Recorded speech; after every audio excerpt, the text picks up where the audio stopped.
the episode of Toon Soup. Today you got Riggs hosting, followed along with the Foundation and his little kitty cat. What's the cat's name again? For the audience, so everyone knows. Colonius Maximus. Colonius Maximus. Okay. And the ever pleasing to the eyes, Ketsu. How you fellas doing? I'm good, man. I'm feeling chill. Real good. Good. Having a solid day. Had a solid week. Nice. And Foundation, how you doing? How's your week? How's your weekend? It was a lot of work. I've had a lot working on direct messaging for the Pilled social media platform, and it's been a lot of work, a lot of bugs, a lot of work. Do we want to talk about what I finished watching? Sure. This would be a good Okay. segue. Yeah. What are you watching? Some anime this weekend? I finished the English dubbed episodes of Food Wars. Where does that leave off in the dubs episode? So he finishes his second round. What? I don't think I've seen it. I've caught up. Is it Third Plate? What's the name of the series? Um, I think dub think goes to Third Third Plate. yeah, I mean he's doing an internship, like that's all I'm saying, you know. Wasn't that with the pink haired At dude? the Wasn't that second plate? That's second plate. That's second season. yeah. I think there's still another dub season you can get. I think I'll they've have to gone find- through the Third Plate. All right, I looked for it on everything that I have, and I couldn't find it. So maybe Funimation or Crunchyroll. Crunchyroll, I think, is your avenue there. Outside of Food Wars, which is just an exquisite anime. I love that show so much. God, Use the I words. laughed so hard. Like every episode just has just several moments that are just like laugh out loud ridiculousness. Like the declothing and climaxing because the flavor. I mean, Aside from sometimes- that, there's also aside- just really good writing. there's more. Okay, so there's this point in a battle where he's battling. Can I tell you who he battles? Or no? Yeah, I mean, I've seen through what you've seen, so Okay, so he's battling that dude, that huge dude that's like kind of a stalker, and he's just like a monster. Yeah, he like copies everyone's recipes. Yeah, Yeah. like I literally died laughing that entire. It was like 2 episodes. I like literally died. Just like the guy, like he was just so evil and funny. Just like I knew you would think of this even before you thought of it. Classic. What else? I watched a couple episodes of Trigun last night as I was pretty much just like falling asleep. That's always funny, you know. The first like 5 or 10 minutes, you see, you know, these two ladies walk into this bar and they order like a, you know, strawberry malt or something super funny, you know.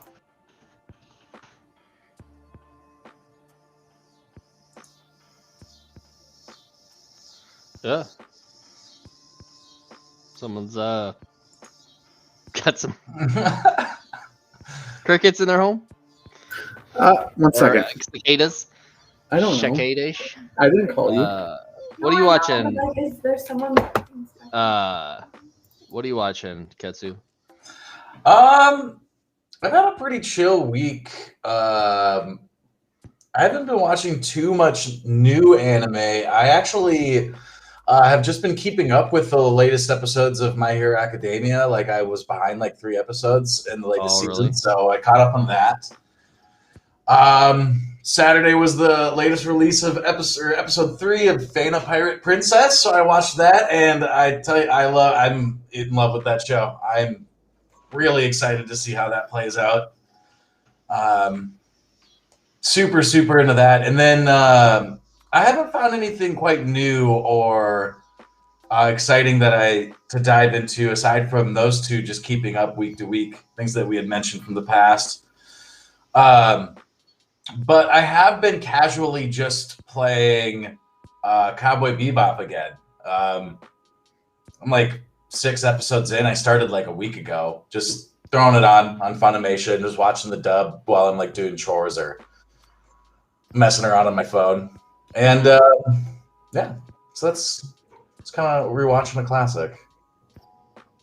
That's a good springing off board to one of the articles we're going to talk about today. But before we get into that, I am watching how a hero, or how a realist hero saved the kingdom. It's an isekai, little not off from a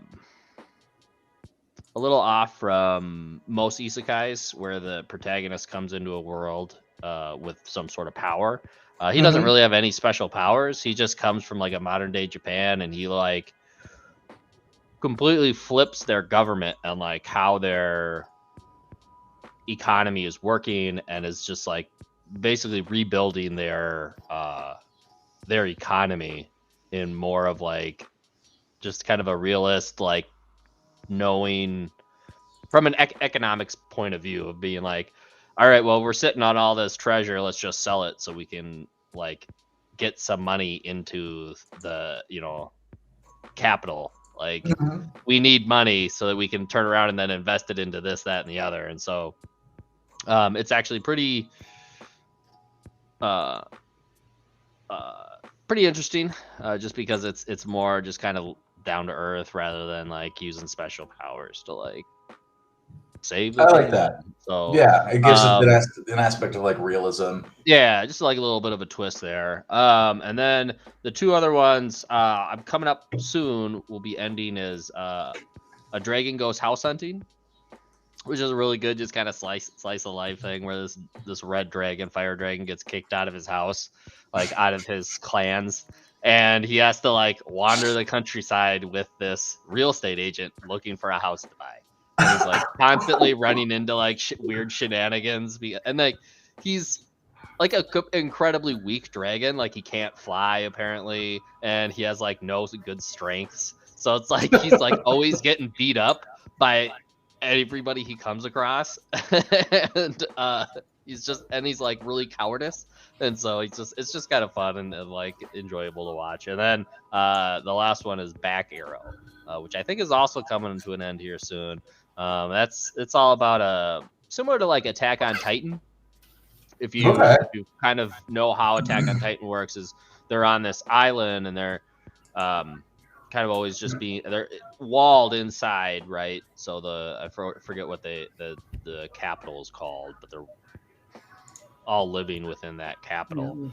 It's similar to that in fact that they live in this, almost you could think of it as an island, but it's completely surrounded by a wall, and every once in a while these like things get shot in that give the people that live within this walled area like equipment. And there's like 2 different factions that are at war, and everything's kind of coming to a head. And Back Arrow, who is the main character, actually got his name because he was wearing like some panties, and like female panties, because he was like arrived naked, and he was wearing like a thong. And one of the guys was calling out to him because he didn't know his name. He has complete amnesia, and he just like looked at his thong, and he was like, "Hey, Back Arrow, come back over here." And he goes, "Oh, is that my name?" So it's just his whole name throughout the thing is just Back Arrow, and it was just a reference to the underwear he was wearing when they found him, like, or that they put him in when they found him, because he was just straight naked. So Yeah, those are the ones I'm watching. They're pretty good. They're a little bit more comedic than anything else, except for the realist one. The realist heroes is a little bit more straight laced, but the monster hunt or the dragon finding, house hunting, and back arrow are a little bit more comedic. So Right on. Cool. that's what I'm watching. But as far as Cowboy Bebop, I thought this was interesting. So Netflix is actually putting out a live action Cowboy Bebop. And they put a episode date of November 19th premiere. So not too far off, but probably a couple months. It's going to premiere on Netflix, if I didn't say that already. And it's going to have John Cho as Spike, Mustafa Shakir as Jet. You guys might know him from oh goodness, he did oh my goodness, Luke Cage, wasn't he? Yeah, Luke Cage. I was gonna say, yeah, I was like, I don't know, I'm gonna get the movie wrong, or show wrong. But yeah, he did Luke Cage, and then Danila Pinata as Faye. So, and then it looks like they have a little picture. They have a picture of Ein. I'm sure you guys know who Ein is, right? A little pup, Ein. Oh yeah, of course. So Ein's the super smart dog, yeah, medically enhanced intelligence dog. Yep. So Netflix describes this Cowboy Bebop series based on the worldwide phenomena from Sunrise Incorporated. Cowboy Bebop is the jazz-inspired, genre-bending story of Spike Spiegel, Jet Black, Faye Valentine, and Radical Ed, a ragtag crew of bounty hunters from the run from the past, as they hunt down Solar System's most dangerous criminals. They even save the world for the right price. So I was kind of looking at the cast list, and I was a little interested. I'll read kind of these other cast members other than the three that we just talked about. The other cast includes Jeff Stoltz as, it must be Chalmers, I believe. Chalmers. Okay. Tamara Tooney as Anna. Mason Alexander Park as Gren. Rachel House as Mao. Anne Trung as Shin, and Hugh Tsunade as Lin. I did not see Ed in this list. Yeah. I was very perplexed. I read through the article, and I was a little concerned that they were not going to have Ed in this. Yeah. I mean, before getting into Ketsu here, Foundation, have you seen Cowboy Bebop, right? You're on mute. Sorry, somebody's vacuuming in the background. Sure. But I've only watched one episode of that, I think, and it was like 10 years ago. I think you made me watch an episode of it. I liked it. I thought it was cool. I liked the different archetypes. Maybe the live action thing will be pretty cool. You know, it's a Netflix produced thing, right? Yep. All right. Well, then I'm gonna, I guess, kind of bounce off of Ketsu here. What's your thoughts here? What are your thoughts of this live action? I kind of have mixed feelings. I do like the cast for what it is. I like John Cho as Spike Spiegel. It's just really hard because, regardless of who's producing it, I feel like when people make live adaptations of anime, it always falls short and never really delivers. But Cowboy Bebop as an animation is kind of designed and set up to be in lieu of almost live action filming, especially how it captures cinematography and using certain angles. And if they can execute that well, then I think that it's going to be really well done and reminiscent of the animation itself. So I am excited, but I'm wary. Sure. We'll see how it goes. I thought it was interesting too, seeing like they have, important cast members like, Alex Hassel's going to be Vicious and Elena Satine is Julia, which are like, Julia was the love interest of Spike Spiegel, and Vicious is like the main antagonist of the entire series of the show. With that in mind, even in the anime, they usually have less screen time than Ed, and Ed's not listed in the cast at all, which is super concerning. I'm wondering if like it's going to be like a reveal, because nowhere in this in the article mentions that there will even be a Radical Ed casted, but I'm hoping that it's going to be like a teaser and a surprise to see that we're going to get an Edward. But reading this now and seeing that there won't be is a bit of a disappointment, because I feel like that character in the show was, a major dynamic to like character development in a series in general. Like it's 1/4 of the crew. Like it brings so much to the table, or they bring so much to the table, that character. So right, and like Ein doesn't even come into play without Ed. Right, like they pick up Ein in episode 2, but then like the dynamic of Ed and like Ein, episode 3 or 4, but it was Ed who found Ein, and like was like hanging out with the dog like the whole episode. Oh no, I mean, if like I remember correctly, aren't they like kind of wandering around a town? Yeah, so Ein is the second introduced like onboard member of the ship. So it starts with Spike and Jet, and then they find the dog. And then Faye Valentine gets introduced, and then like a little later on, Edward gets introduced. But Edward and Ein are like the dynamic duo that work back and forth. Like they're like attached at the hip, best friends, and like it's a very important relationship of the series. And I guess spoilers. Like when they leave the ship, they leave together. You know what I mean? Yeah.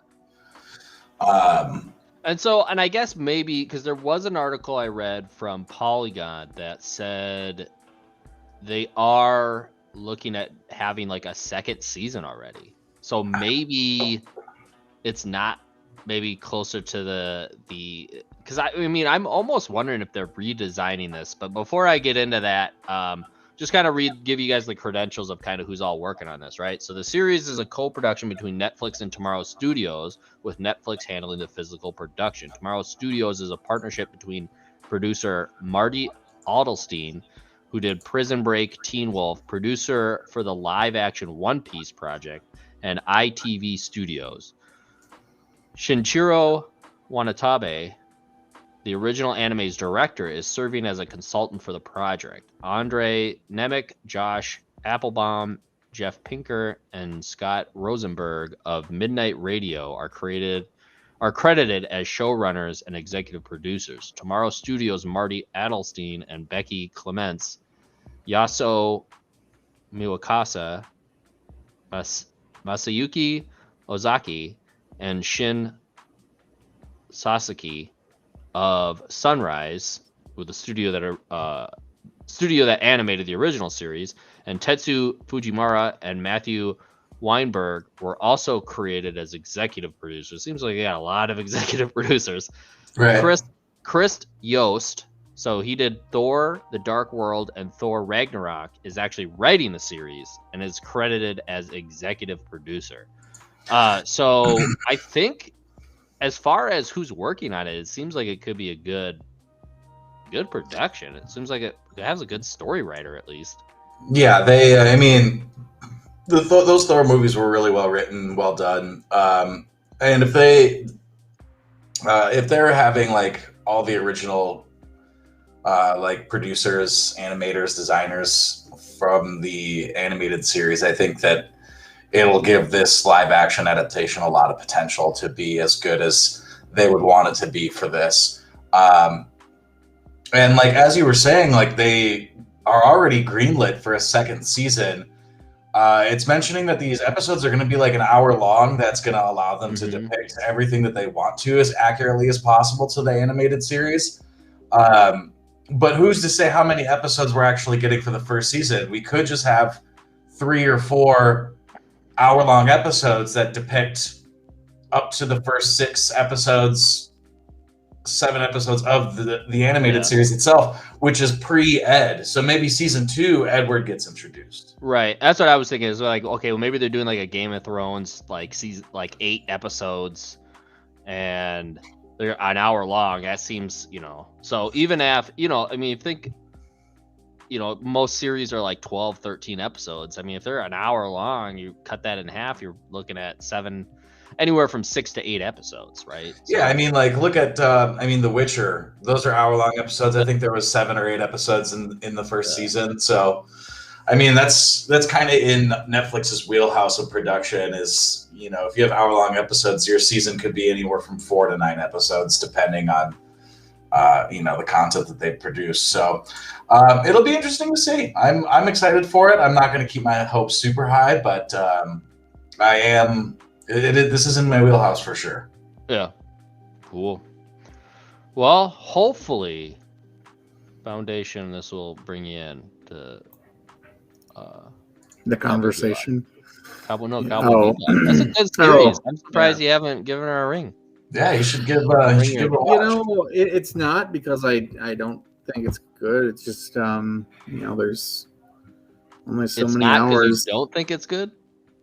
It's not because I don't. I do. Well, so you have no feelings towards it. You don't have enough time to watch it. Now that you just finished binging Food Wars. Now you can watch. Hey, no pun intended. Now you found time. I just found you some time, sir. See, that's what I do for you. I find more time for anime. So you're saying I shouldn't rewatch Trigun and go down that whole rabbit hole? I think you should watch something new first. Okay. And then, yes, go back to Trigun, because Trigun's great. It deserves a good watch through. Yeah, it is. All right. The next article, we're going to talk about My Hero Academia, the movies. World Heroes, that's the 3rd movie, gets a 4D screening. So, this year's 38th issue of Weekly Shonen Jump's magazine revealed on Monday that My Hero Academia, the movie World Heroes Mission, the 3rd anime film, will be in a 4D screening starting on August 28th. Additionally, the magazine reveals a new mini artboard bonus for theater goers. You guys are only limited, though, to 300,000 copies. So, of course, I don't know if it's worldwide. I would imagine you probably have to go to Japan, huh? That's what I was gonna assume, that they're airing this 4D in. I mean, they might do select theaters in the US. I didn't see in the article whether. Yeah, the article doesn't talk about it at all. Mm-hmm. And then the article goes on to talk about just kind of how it's doing well in sales. Its first 10 days did 14.6 million. The film has approximately so it did about 8.5 for the first 4 days, doubling the last movie from My Hero Academia, and and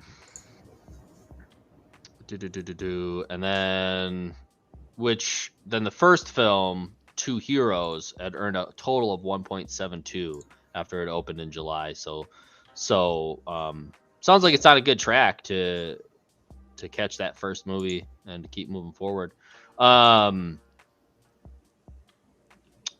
a man who has really just gotten into this, Foundation, have you watched the 2 movies? I watched the first movie, the Two Heroes, I believe it's called. Uh-huh. That's pretty stellar. Good story. It has good length. It even kept my kids' attention, which is surprising.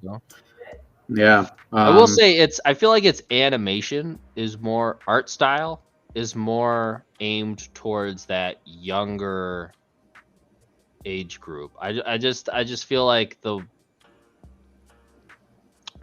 it just seems like it's not like if we're talking compared to Cowboy Bebop or Ghost in the Shell, Akira. You know what I mean? Like it just seems like it's a little bit more child friendly as far as art style. I don't know. Maybe the colors they use and just kind of how they draw their features and everything. No, I definitely felt that way too. And that's what originally turned me off from the series was the art style. But since I started watching it, it's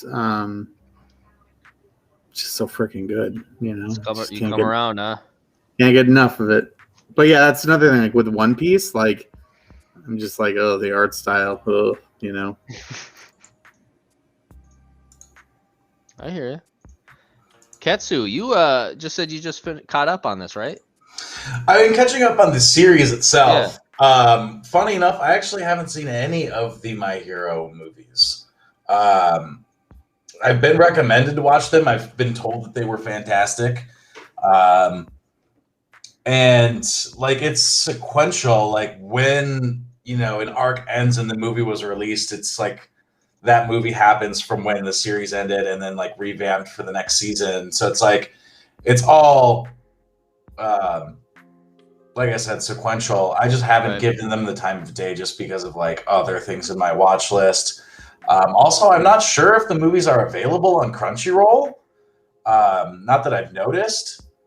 But I guess I just haven't really looked into them, and I should watch them. I think that they would be really good because I am a fan of the show. And yeah, things are getting really spicy now, so I should catch up on these movies for sure.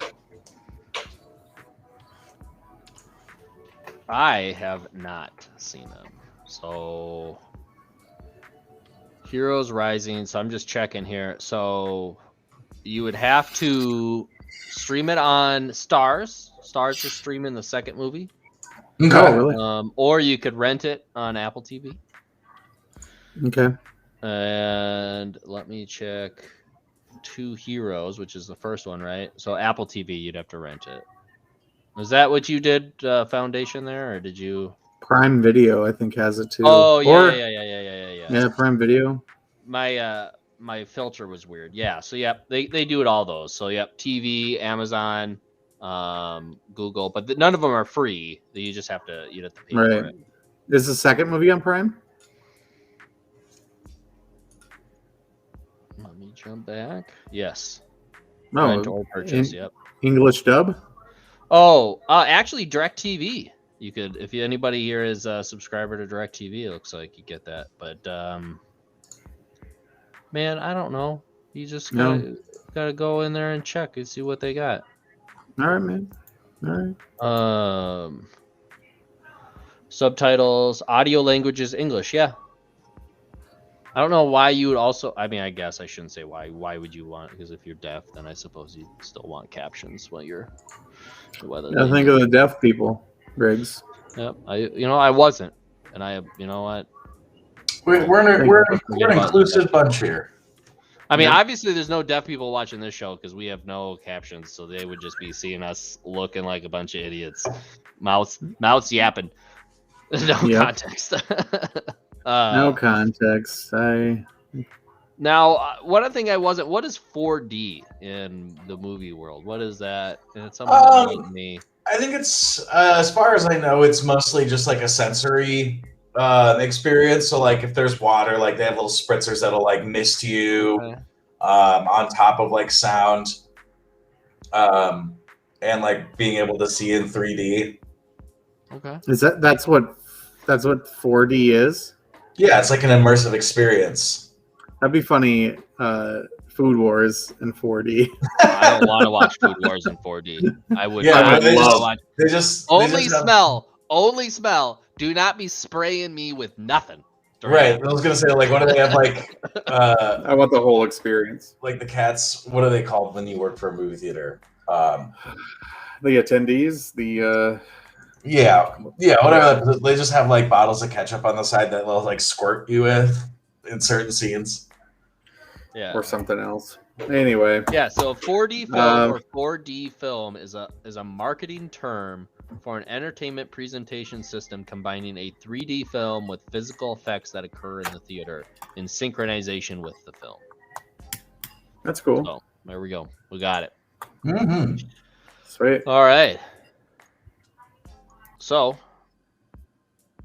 the next one, Attack on Titan's final season.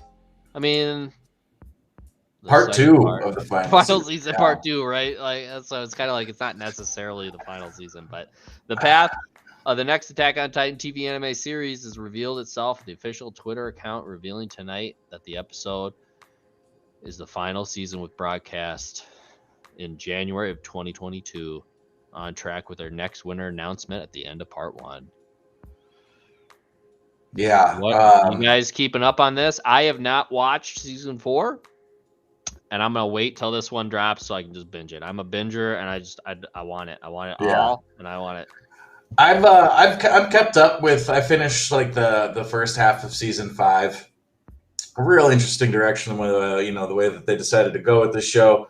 Not personally a fan, but the animation's still really sick, and I was like, I have to finish this. I've been invested in this show since, God, what was it, 2013 when the first season dropped? So it's like, okay, I'm running on 8 years here. I have to finish what I started. And it's good. They just are dragging this out longer and longer. Like, I thought that it was anticipated that the second half of this last season was supposed to come out in November, and now they're pushing it back to the winter, January season. And it's, I think it's cool that it's finally coming to a close, but they are really stretching. They're stretching this out. Yeah. Oh, well, they're not really pushing it back, right? I mean, they're just. They did apparently advertise winter. Well, yeah, but I mean, at least according to this article. According to the article, they said that. Well, yeah, but this is what. So what I'm saying, like, but I don't think it was rumored like months ago. It was rumored in March that the second half was supposed to drop in November, and that's what people were speculating, and that's what the buzz was. And now it's official that it's dropping in January, which is like, okay, we have an official set date. Obviously, they're doing production stuff, but it was later than a lot of people anticipated, or than it needed to be. So they're just kind of like dragging out the. I feel like the life of the show, So I think what you're saying is you are anticipating a early winter release, or this is like mid. Yeah, or late fall. Like, I was anticipating like I see where you're going. Release. I didn't think it was going to come, the first quarter of next year is kind of where I'm at with it. I think it's cool that it's coming. I'm ready to just wrap that thing up and put it away. But obviously they're going to probably do, like they said that it's dropping in January with another announcement. So I'm presuming that they're going to air it and then there's going to be a movie. Ooh, you think that's kind of what I'm theorizing. An OVA? Nice. I think it's going to be a theatric, like a huge theatrical release to really like tie it all up. Like, this was the end of the final season, and now we're going to finish it with a movie, like Evangelion I don't know if I like that. I wouldn't be surprised if they did it though, because people will pay to go see it. Oh, I'm sure. That would be very disappointing. I would hope that at least they would close the story arc, and that maybe they would do a feature, kind of side questing maybe into something else, or maybe even like precursing the whole series. Like the movie leads up to what all the all the beginning events that draw it up to it. Like that, I think that would be cool. I'd be very disappointed if they took all this time to do the series, split the final season in half, and then was like, okay, but we're not going to give you the ending, and we're actually going to make you pay to see this movie. Yeah. And then you're good. It's like, okay, you guys are buttholes. I'll just wait till I can stream it for free, because that's what you guys will do. So I'm cool. I'll just wait. Yeah. I've watched all of the English dub. The thing about Attack on Titan that I hate is that it's just so freaking depressing. Up until What do you mean? I mean, there's just so many times where you're like, oh my god, that dude just got eaten. Oh, like it's like it's They're that killing like off your favorite character. no, not really. It's just like characters that you like somewhat are like. It's just like how they're just like small, like minor characters that are befriended by the main character that I really like, and I'm like, oh no, like this person Eren. just got like like exactly like Eren Yeager, like he makes friends with like all these people, and then like you just see him get like chomped or munched or like crushed under the heel of some one of these giants, and it's just so like utterly depressing. And like one of the first like scout runs that they do, it's just like they just get annihilated, and you're just like, oh my god, why can't they win? But I thought you were gonna it's not. talk about the isn't it when they're like jumping through the like at the very beginning when Eren Yeager does his first transformation where he gets eaten? I honestly thought, I was like, this Game of Thrones piece of shit. Like, F this show. Man. F this show. I'm gonna give it one more episode, and then I'm cutting it off if it doesn't get killing the good. main characters. And then, When I saw and then that, he comes I back like. and he's beating people, and I go, all right, I'm back in. I'm back in. I'm pretty sure that I shut it off for like a couple weeks when I saw him get eaten. I'm just like, screw it. His like arm gets like chomped off, and it hits like his friend, what's his face, like literally in the face or something, and it's just like that blonde haired dude just sitting there like, oh. Oh, God, what's his name? I can't think of his name. Jeez. Yeah. Yeah, it's just, and then his like mom get. Oh man, that Mom whole got thing. eaten. Oh yeah, Yeah. that's the When you- first episode. Oh, Armin. No, Armin's that dude's name. Armin. When you keep Yeah. watching it and you get to like the further episodes, that whole scene is just completely worse than what it actually was. For a lot of details, I'm not going to explain, but yeah, it's a great anime though. I love watching it. There's not a whole lot of other anime like that either. It's very unique in a way, right? I would say What in way? like its plot design and kind of like story. I don't think it's ever really been touched. But as far as like aesthetics go, I feel like it's very common. Like the German Yeah, uniforms and like the architecture of like their villages, very Eurocentric, very like Dutch, German kind of old village stuff that's in a lot of like modern isekais and things like that. But the story itself, though, pretty unique. No one's ever done like ravaging Titans, end of humanity with like M. Night Shyamalan twists. Yeah, Cool. yeah, yep, it's good. Yeah, speaking of M. Night Shyamalan, I was actually thinking about rewatching The Village, which isn't an anime, but it's still good. Yeah, on that side tangent, that's like the one of his movies I actually enjoy watching. Yeah. Which one is that? It's the one with Joaquin Phoenix, and I can't remember her name. Adrian Brody's in it. They're just like a desolate village of The redhead from the new Jurassic World movie. yeah, and she's blind and like has to try to find medicine, Yeah. and then But stumbles upon like civilization. She's in a lot of M. Night Shyamalan movies.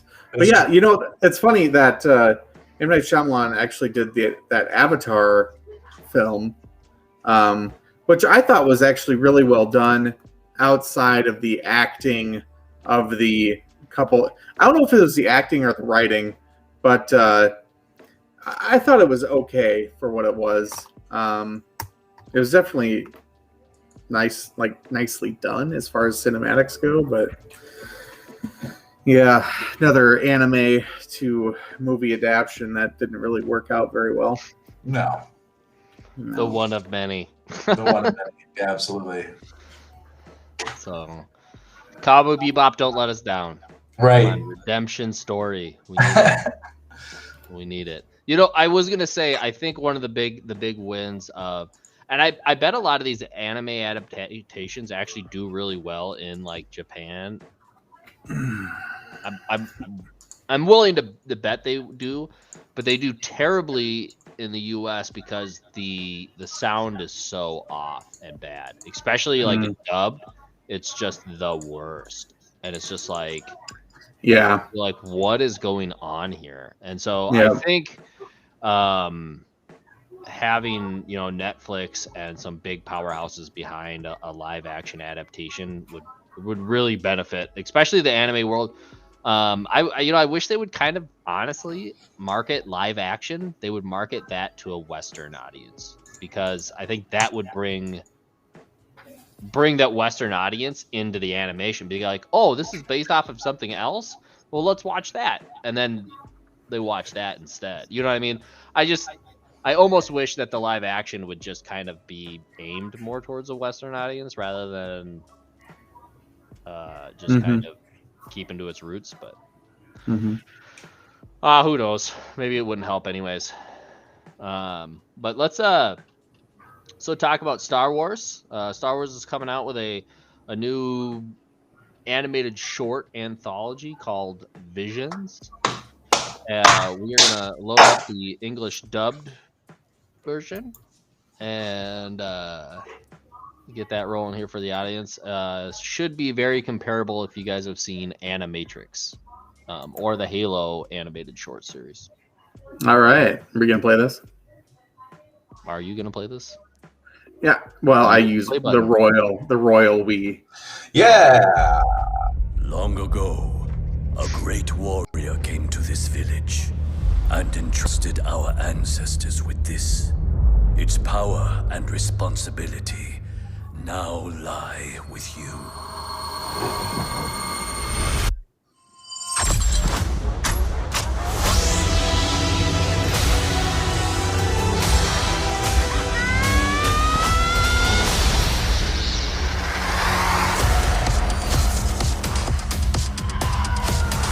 You've been guided by the Force since you were born. At last, the moment arrives.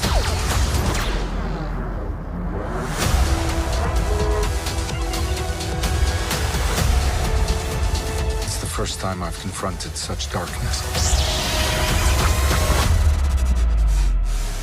Something ancient and sinister.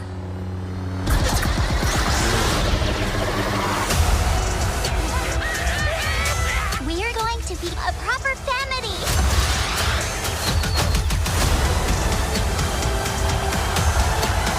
Let's make this our best show ever! コースと共にあらんこと。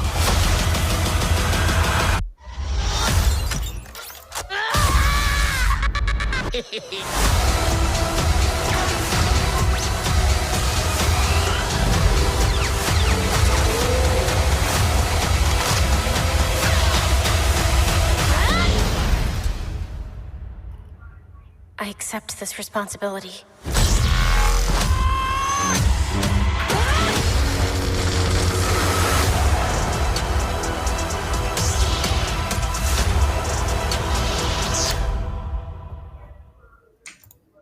Could that be any better? Oh my god. I mean, the sound probably couldn't be any better. The soundtrack to that trailer definitely got you going. I'm gonna appreciate that. I think it was the soundtrack that did it.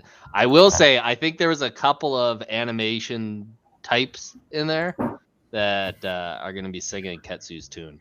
But Ketsu is also not a Star Wars fan, so this may be a hard sell. No. Chill out there, Riggs. This I'm super fucking hyped for. Like, really, really excited because it might be the thing that brings me around. Oh, I wouldn't. I like Mandalorian. Don't judge Star Wars. Do not judge Star Wars by this. I think that Star Wars is a really cool universe and concept. Just wasn't a big fan of some of the films. Whatever, but I still think as a concept and like a lore, like Star Wars is fucking really cool. I just didn't really like some of the movies. And now they're coming out with 10 episodes of anime Star Wars. I'm all in. I'm in 100%. Wait a minute here. So like you aren't aware of like Rebels or any of the other animated Star Wars stuff? Well, yeah, I mean, like they used to air Star Wars. God, what was it? There was like they would air for 5 minutes at a time on Cartoon Network between episodes of other shows, and that was I thought that was pretty good too. So you might like. There's Clone Wars. Yeah, the Clone Wars. That's the one that I'm thinking of. I thought Clone Wars was great. It's honestly a little dry, but Star Wars Rebels is actually really good. If you're wanting to check out animated Star Wars, Star Wars. I'd watch Rebels, but I'm looking forward to anime Star Wars. No, I get it, but like this, this anime Star Wars stuff is like, it's just so freaking awesome. It looks like BNA, whoever did BNA. If you guys have you seen BNA? It's about Beastmen and like all these. Oh, that's Studio Trigger, dude. Yeah. Okay. So it looks like BNA did a few of these different shorts. Yeah. So, I mean, if you guys don't mind, I'll talk a little bit about Go ahead. some of these episodes. Like, in the article itself, it talks that there's 9 like anime production studios that are doing it. Studio Trigger being one of them. They're actually taking care of 2 episodes out of the 10, which I think is very cool. So they kind of have like the lead on that there. But looking into some other episodes, Studio Colorido, which did like Twin Engine, they're taking over one of the episodes. Let's see. Well, and then there's Geno Studio, which is also Twin Engine. So I don't know if Twin Engine is maybe the parent company, but then it's 2 sub studios. Yeah. So I think you're right. There. We got Kanema Citrus that did Made in Abyss. That's on Prime Video. That's a really, really awesome show. That's got beautiful animation. Production IG, really huge name animation company there. The director of that episode did Ghost in the Shell, Standalone Complex. Let's see, another fun names here going down. Science Saru. They like Astro Boy is one of their big things. Garo, the animation, Super Shiro. So yeah, Geno. Okay, so yeah, Geno Studio, Twin Engine, the director of that, who did Keep Your Hands Off Aizuken, I remember, and Jujutsu Kaisen. Keep Your Hands Off Aizuken is a really big like powerhouse of like art style of a show. Saru's in there, that's pretty big, and I can't remember where I saw this on here. I think it was the design. Maybe it was the first episode. Yeah. So the character designer, the Duel, is like I think the first episode that's going to be coming out, or it's one of the listed ones by Kamikaze Duga. The character designer for that was the dude who did Afro Samurai and Batman Ninja. So yeah, just really, really heavy hitting names here. It's going to be a really fun like anthology of like Star Wars, things that are happening in Star Wars, and we'll get some fun guest appearance like Tattoon Rhapsody, like the rock band with the like. There's an appearance of Boba Fett and Jabba the Hutt in that episode, so they're gonna do really cool things like that. I don't know. And then, well, last but not least, we got Studio Trigger, who did like Pro Mayor, Gurren Lagann, BNA, Kill la Kill. Yeah, so just powerhouses taking over.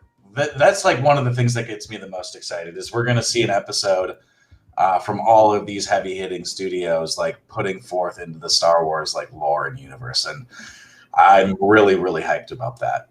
And yeah, because I'm not that big into some Star Wars stuff, so this is what is like I'm going to get really drawn in.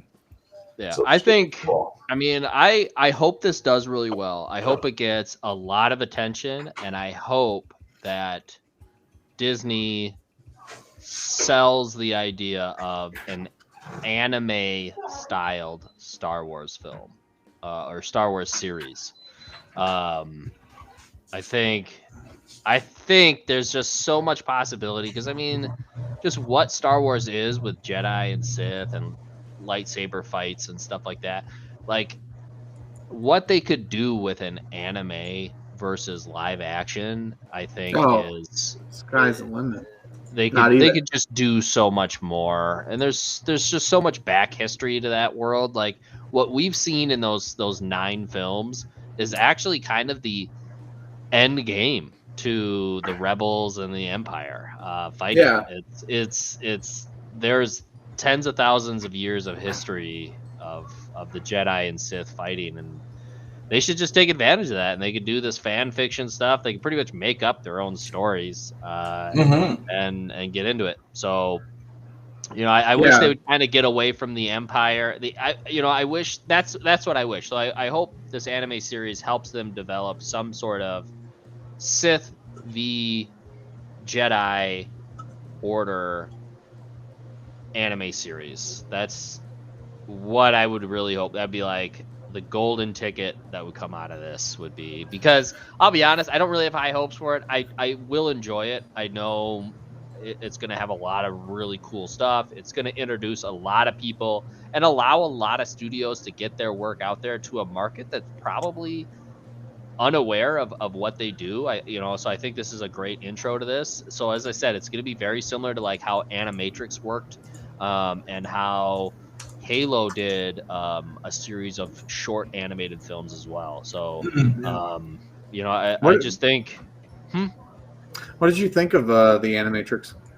I liked it. Animatrix. Yeah, that's why I think I will enjoy this. Is it? Yeah. But you have to remember that it is just, it's going to be what it's going to be.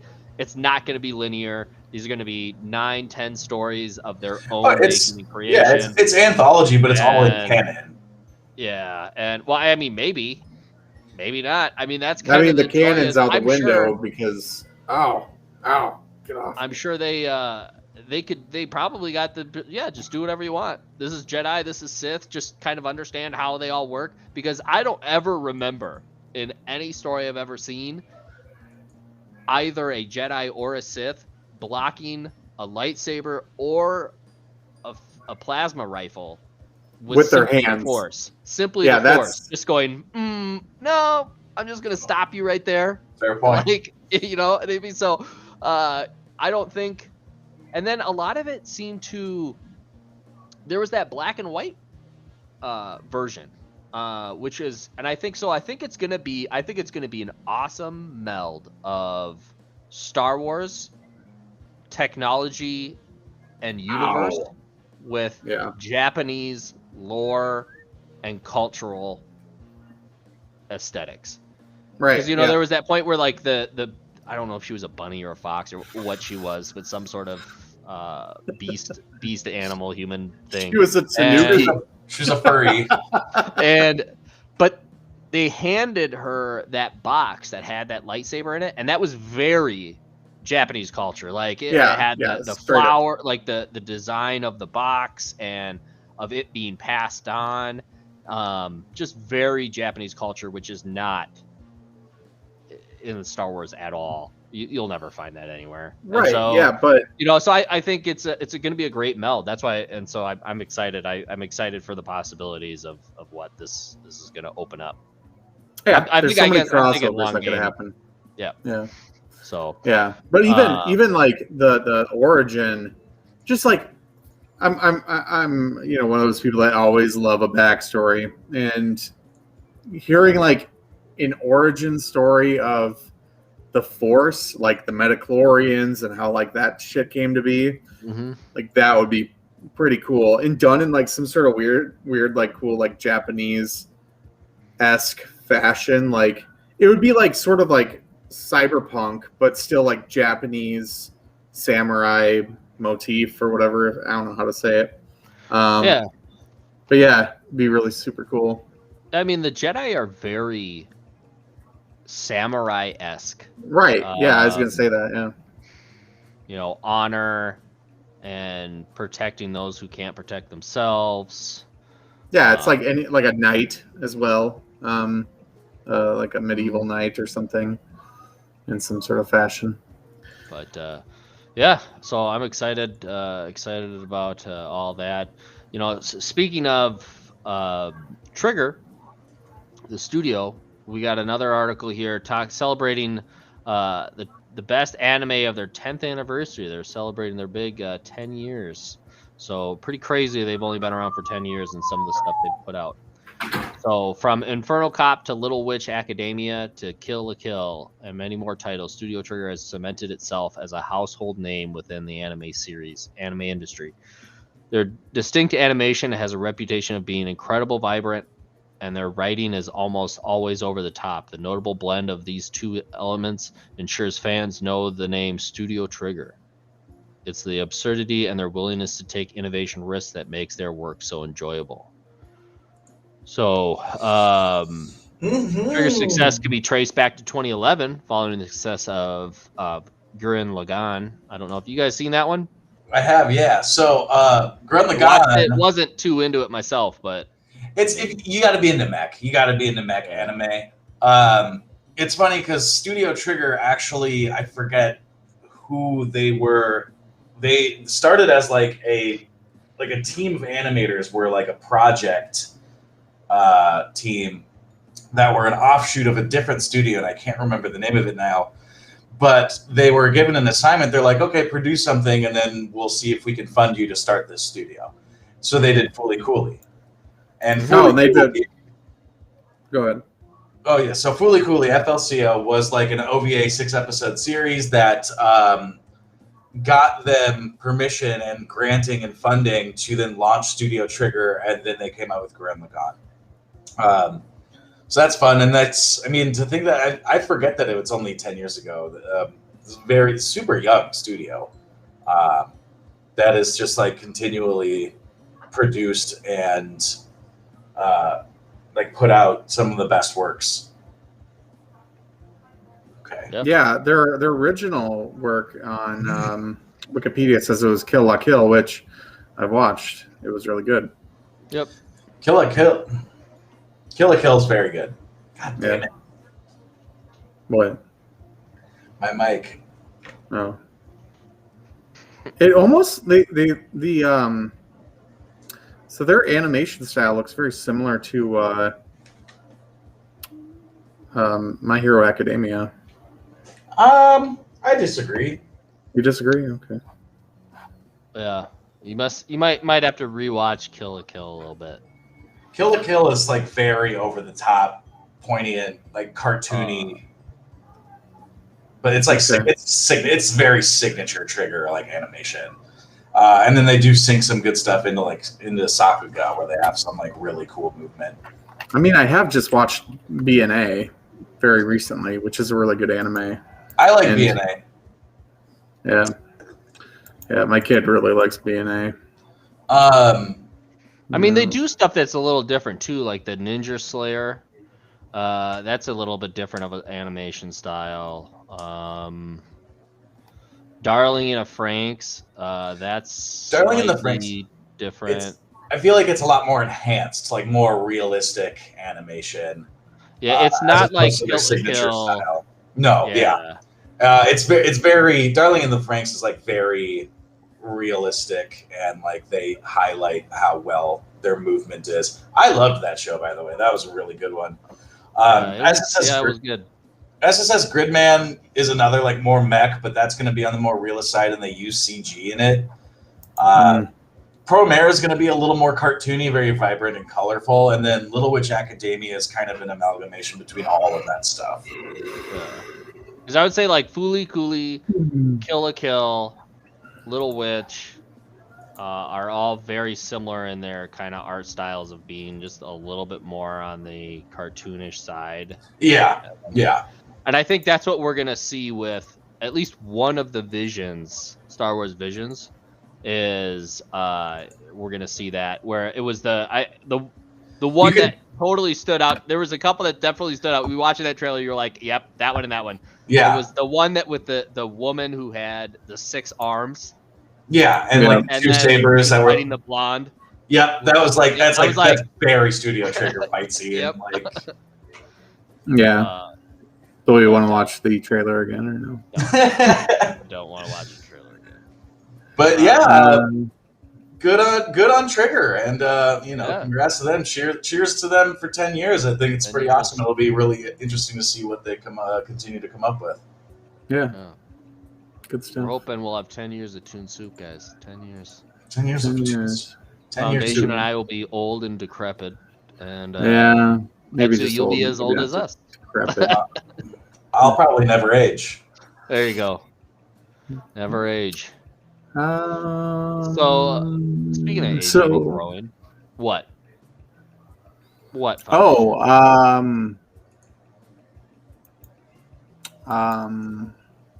I just noticed something on Uh-huh. YouTube with our account that isn't quite right. But yeah, go ahead. Okay, Yeah, good. we're live on YouTube. Yes, we are. Yeah, Welcome to the welcome to the show. Welcome to Toon Soup Foundation. welcome to Toon Soup Foundation. We are live. Well, Build no, on on YouTube it says Monster Hunter Stories 2 for the last yes, 3 that's- times that we've. Yeah. because somebody doesn't want to change it. Are you talking to me? Am Yeah, I the you. one responsible? Am I responsible for this? You goon. I didn't know I was responsible for it. Okay, go ahead. We digress, people. We're talking about growing, the growing pains, how To Your Eternity expresses the experience of being human. Now, I have talked about this 2 other times on the show. Recommended it. I think it's right up Ketsu's alley as far as an anime series. Foundation. Oh man, I just don't think you'd be into it. I think it's great. I think you should give it a shot, but I don't think it's your cup of tea. I actually just added it to my watch list as we were kind of siphoning through these things because I was like, oh, I remember talking about this now, Yeah. and it looks great. So this is the one I was saying that really pulls at the heartstrings, really kind of gets you feeling things and thinking about life in general. So Fushi and Gugu may not be related by blood, but by every other facet of the word, they're brothers. They live and work and struggle together, and of course, hurt one another too. In episode 8, so a little kind of halfway through the series here, the epic fantasy tale To Your Eternity, Gugu decides to experiment on Fushi, testing his ability to generate inanimate objects from his body. Fushi faces curls into an impossible perfect... Fushi's face curls into an impossibly perfect N-shaped frown when Gugu burns his hands with a torch. But the older brother doesn't apologize for the deed. Instead, he reprimands him. If Fushi is upset, he should speak up. Fushi accepts the admonishment and remarks, I learned. In the tradition of anime like Kino's Journey and Wandering Witch, To Your Eternity follows a traveler who learns about humanity while moving from place to place and living among different groups of cultures. What's uncommon about these series, however, is the traveler's form. Fushi is more akin to an extraterrestrial or interdimensional being like E.T. or Starman, rather than a human like Kino, having originally been in a form of an orb tossed to the planet by a spirit being known as the Observer. When this alien life form is stimulated, it can create a non-organic matter that provided the provocation. This was what Gugu was attempting to do, to use Fushi to create fire. Further, when a human and animal it forges an attachment to dies, it gains that creation's form, with the first, an adolescent named Fushi, being a favored manifestation. So if it's not just physical pain like a fire that helps Fushi develop, but emotional too, in fact, it's when innate bonds first form through more primal contact like that of the orb to the wolf Johan, and then by more human connections like the infant mother one he developed towards the young girl March are torn apart. That's Fushi's greatest growth occurs. By the time his brother Gugu passes, Fushi has developed into a being whose mentality has matured to perhaps that of an elementary schooler. Fushi is terribly hurt, and so is the audience with Gugu's death. happens. In fact, by this point, I wondered, is this worth continuing the series? Everyone I care about is dying, and I'm not sure I can take this any longer. So this was the author's quoted note of the show. Fushi thinks similarly. Lost in more than one sense of the word, he wanders away from the home he shared with Gugu, but is found by his grandmother Piorin. Their reunion is short-lived, however, and the two are conned into boarding a ship headed to the prison island of Juanda, and Piorin is separated from Fushi in incarceration. So basically, and then Fushi is set up to kind of follow this, running this trial. So Fushi is growing too. Within each tragic event, failure, and disappointment, he becomes stronger, smarter, and kinder. And yet, I don't think 2 Year Eternity is expressing the sentiment as simply as pain is good. That contradictory lesson doesn't sit well with the author, nor with the protagonists of the show. And besides, the observer has enough creepy vibes: the lack of an audible voice, the black robes, and the cold and matter-of-fact tone to his words to lead the conclusion that while he may not be a bad spirit, he does not seem to be a good one either. Thus, while the observer may be correct in stating that pain encourages growth, I still wonder, isn't there more encouraging takeaway for both Fushi and the viewers, something that makes it worth enduring pain? I think the answer begins to unravel through the characters themselves, but those on the more villainous side of the spectrum, like the demonic Hayase and the kinder ones like March. All are multifaceted, and most are seen interacting with each other, with others in both foul and righteous ways, as with Gugu, who both burns his brother and gives his life to save him. The majesty of humans is that they have the capability of doing so much good, but our personal experiences also teach us the opposite, that we're capable of hypocrisy and corruption. The history of the world right into the present day is one largely of evil perpetrated by the powerful on the powerless. But even on the more personal scale, I see darkness within me. I hurt those I'm closest to and do so regularly. Like Gugu, I hurt my brother. So to avoid suffering, both of which I receive and which I inflict, I am to run and hide like I've spent much of my life doing? Well, no. That sounds like a conclusion of an anime character who had reached before seeing the light, which is the case is demonstrated by Fushi, who gives a different and I believe a better response. Despite the pain of a broken bonds and the other hurts pressed upon him, he continues to form relationships and community. He strives to help others, even though that means competing in a violent tournament.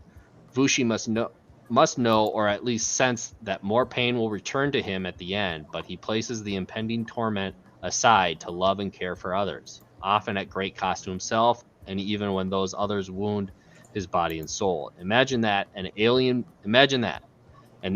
being with a child's level of emotional development, who started life as a marble, is better at caring for others than I am. What a smack in the face, shamed by anime. But if it's an assault, it's a benevolent one on my sense of character integrity. Fushi challenges me to act like him, to remember that when I'm hurt by my own weaknesses and by the actions of those around me, I can respond with grace. I am in an unjust world. I too can love through the pain. My arena is my workplace, my neighborhood, even my culture, and my forged family is my actual one, and my friends too. I can be like March, Piorin, and Gugu, and most profoundly, I can be like an extraterrestrial ball who demonstrates humanity at its best, even when it isn't human at all. So there you go. A provocative piece about To Your Eternity. Interesting. I mean, maybe. It doesn't sound terrible. I'm definitely going to have to watch this. Yeah, I got to watch this. I'll probably watch an episode or two tonight. Yeah. I mean, it's, as I said, it gets you thinking, it gets you feeling, because it shows. So Fushi is, in all intents and purposes, a child, even if And Fushi is just the being that is Fushi doesn't have a name, so it's just kind of like whatever you want to call it. As they said, Fushi is the main character or the main person, the main physical form that he or she takes, I guess.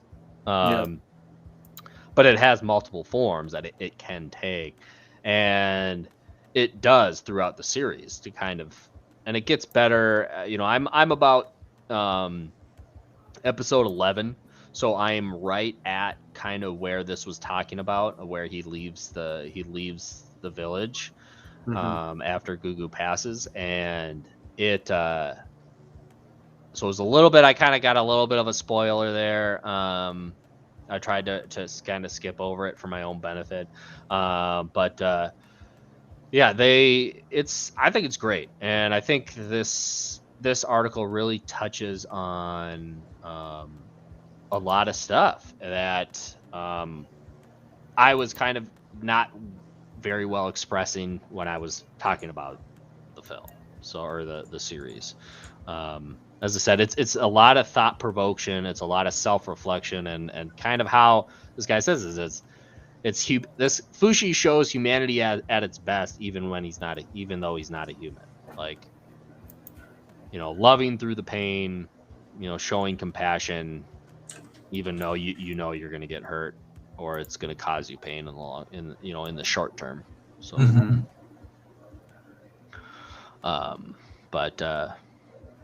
yeah. Has it sold this idea to you, Foundation? Well, You gonna watch it? it sounds it's. I'll watch an episode. Too See deep if I for like you. it. It's too deep for you. We get it. Okay, it's fine. What? I am more deep than you have. So deep, dude. So deep. So deep I Yeah. can't even think of words for it. He's so deep. Pretty much. It's like, It's just like the like- black of abyss. Marianas Trench deep. You know what I'm saying? He's so deep he'd be crushed under his own pressure. Ooh. Exactly. Ooh. Of the foundation. Ketsu, you're gonna give her a ring, huh? Absolutely. Yeah. Scold you a little bit more. Yeah. I mean, just to know that, it's got that much depth and character development and stuff. Yeah. That's absolutely up my alley. You were right. Where can So we I- watch it? I'll give it the time of day. You can watch it on Crunchyroll. Crunchyroll has it in both subbed and dubbed. The dubbed episodes, I think, are one or two, subbed. That's a better way to say is subbed is one or two episodes ahead of dubbed. So, Cool. I watch it dubbed, just because. But if there's something I really want to get through, like there's a storyline that I really was like, oh, I gotta know what happens next. I will watch it subbed and then rewatch it dubbed. Takes a lot of discipline not to watch subbed. Mm-hmm. I've watched. You mean to watch subbed? It to takes a lot of watch- discipline to watch subbed. to not watch it, just to know what happens. Oh, I see what. Oh, yeah. I see what you're saying. Yeah, I would 'Cause- agree. I Yeah. would say, so like Fina, Pirate Princess, to bring it back to kind of how Ketsu, you were saying you're watching this. I'm also watching it subbed, and I really want to watch it dubbed. The problem is, where you wouldn't have this problem with To Your Eternity, watching Fina dubbed, there's things happening in the background, conversations happening by like subplot characters that, so you just kind of have these words all over the screen, and you're like trying to keep up with everyone's conversation of what everyone's Yeah, having. in You the know what sub I'm for talking sure. about, Ketsu. Oh, yeah. The twins are sitting there having Yeah, they this just never crazy stop conversation. talking. Yeah. And you're like, I want to know what they're saying, and so I have to like watch what the main character is, right, and then I have to rewind it and watch and read what the other person is saying. Yeah. It is kind of, it is a lot to, Where To they deal don't with a little have bit. that. So yeah, when you're watching other subbed and there's not side chatter that is also being subtitled, then watching subbed is not as bad as I think it could be. But FINA, unfortunately, you have to have a if you're like me and you cut the cord and you don't have a cable provider, you can't watch it dubbed. I can't watch it dubbed on Adult Swim. You need to log in with your cable provider stuff, and I watch YouTube TV. Plug for YouTube TV. So I will never be able to watch dubbed unless Adult Swim cares to just air it for free. So I'm stuck watching the subtitle for that, which will be, as I said, it's just disappointing. There's too much side chatter. I'd almost wish they just knock it off. Like, don't do side chatter.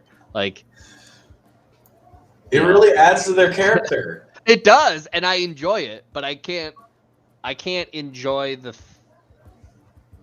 animated film for what it is when I have to rewind it multiple times so that I can actually read what's going on in that side chatter, because all else I just hear them talking. Right. Or just don't I subtitle it. You know what I mean? Just don't have it on the screen, because if it's not there, I don't feel like I'm missing it then. Does that make sense then? It's Yeah. like, all right, well, it's just some side chatter. I don't know what they're talking about, but they sound like they're having a good time. So I get you, sir. what else? What else is going on, guys? Anything? There was, we'll probably wrap it up here in a minute, but like, I've been wanting to rewatch Galaxy Express for some godforsaken reason. Have you guys seen this movie? Galaxy Express. It's like a super like popular one of those like linchpin animes that's like Galaxy Express 999. Oh yeah, okay. You've seen this? This is from '79. I've seen excerpts of it. Like, I haven't watched it all the way through. I'm thinking about this one as maybe the movie for next week or whatever. Not this week, but I think I'm hosting next week, right? I don't know. It's what year is it from? 79. 1979. Yeah. I watched it when I was a kid, and like I just thought it was like a really cool anime. But yeah, I don't know. I'll think about it. I'm not 100% on it yet. Yeah. What, you have this look on your face, Riggs? Like, it's like your call, man. It's your decision. You gotta just pull the trigger. You gotta pull that trigger. I've just been thinking about this. We can talk about it on movie day. I've been thinking about it a lot. I don't know. What's what have you been thinking about? Like, what do you? Is there I just, it's just. He had Vampire Hunter D, and now he's got nothing else. No, he just doesn't know what to do with himself. No, I honestly Vampire Hunter D. It's like my favorite movie, but like this movie is good in another way. Express. Galaxy Express. Galaxy Express. What was I thinking? Okay, go on. But it captures like that sort of like this feeling of like going on an adventure, leaving everything behind that you know and that you're comfortable with, and just like, taking a chance on something. Did you know there was a series? Yeah. I didn't know that. Of Galaxy Express? Yeah. I didn't think about it. Yeah. I didn't know that. I did not know that. Now we all know. Wow. Okay. I was just looking up where you could watch it, and it came up with two things, and there was one that said seasons. And I was like, wait a second. You're blowing my mind right now. 79. I had no idea it was that old. The series came out in 78. Wow. 79 was a good year. Was it? Yeah, I used to have a 79. I've had a couple 79 Firebird formulas from that year. There was the summer of 69. I hear that's a whole different situation then. But yeah, cool. I don't think you can watch it anywhere, man. Really? I'm looking at it. You can watch a series. You can watch a series on Apple TV, but they don't have. Damn, they got 6 seasons of this show. Holy guacamole! 6 seasons, guys. Apparently, That's this is a crazy. big deal back in '78. That's crazy. Yeah, but we are watching. It's very hard to do. Escaflowne. The vision of Escaflowne specifically, but Okay. everyone just calls it Escaflowne. But yes, the vision of Escaflowne, the movie we are watching for Thursday. You guys watched it yet? I watched it. I'm gonna watch it again. I like it. I have not watched it yet, but it's on my to-do list in the next day or two here. Yeah, I just like the fight scenes. I think the fight scenes are so good. I'm excited about it. Excited to tear it to shreds. I'm just kidding. It's all right. I'm just kidding. I mean, as long as we keep continually saying that it's better than Vampire NRD, I feel like that's a win, right? It's not a question. It's right. It's just so obvious. Just kidding. Foundation. I'm just Calm kidding. down. Shave that neck beard and be ready. He has a full beard. He has a full beard of a man. I can't tell. He's got a lot of facial hair. Foundation's a man's man. That's right. I can't grow facial hair if it was worth my life. It'd be, What is okay. a man's man? It's okay. I'll shave it off and send it to you in the please mail. Google it. I don't know. And, maybe God, I Send don't it want to me to in say the that. mail? Yeah. Might get picked up. Who knows? By who? A man's man. A man's man. If you describe a man as a man's man, you mean that he has qualities which make him popular with other men rather than with women. Very much a man's man, he enjoyed drinking and jesting with his cronies. That guy. He does Yeah? like drinking with his cronies. I do. I I'm don't not like a drinking crony alone. to anybody. So I don't even know what a crony means, but I like it. crony is like it's like a henchman. It's like your little crony. Like your I'm pretty sure Rick's dad would classify as a crony. My dad would be a crony? I think both of you would. Oh, a crony is a close friend or companion. I always thought it was like derogatory. Like Oh, Yeah, I no, did no, not no. think. When you a said that, mobster I and was his like, cronies. No, I think yes, no. it can be used as derogatory, but I always thought No, cronies were it- like It would be used in like a Crony- gang, like in a Crony is gangster the movie. OG homie. Yeah, exactly. Okay, what is this? 1921? Fuck out of here! Oh, me and my cronies. Like no. Well, come on. a man's man probably also Prohibitionary comes shit. from the 20s, so let's be real. Yeah, a man's because there's like a ladies' man, and then there's a man's man, which suggests one other thing besides as opposed to ladies' man. Yeah. No. Yeah, I- I mean, hey, No, I'm just has you know, qualities Not which make even him judge. popular with other men rather than with women. So that you can take that in a lot of ways. you could take it in a lot of ways. And I'm not saying any of those ways are bad or wrong. No. Okay, good. I'm glad we're all on the same Okay. Well, I think we should just Good. I'm glad we're all on the same page. We're all All right. cronies. We're all cronies. The Yeah. old school homies. We're all the old school homies. we That's are. right. We're all All men's right, men. guys. That's right. All He's right. a man's man. And ladies' men. We're men's men and ladies' men. I'm a ladies' man. Are you? We're the best. We're the best of Yes. all. What? What? Who? What? Okay. Are we gonna wrap Rick's this? take it away. all right, guys. I think we've gone off the Galaxy Express rails here, and what?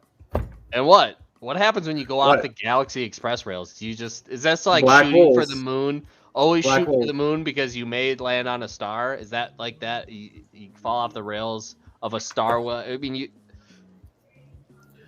it's not like falling off the rails of a normal train. analogies we're using here tonight. I did the Kessel run in 12 parsecs. Oh, So Wow.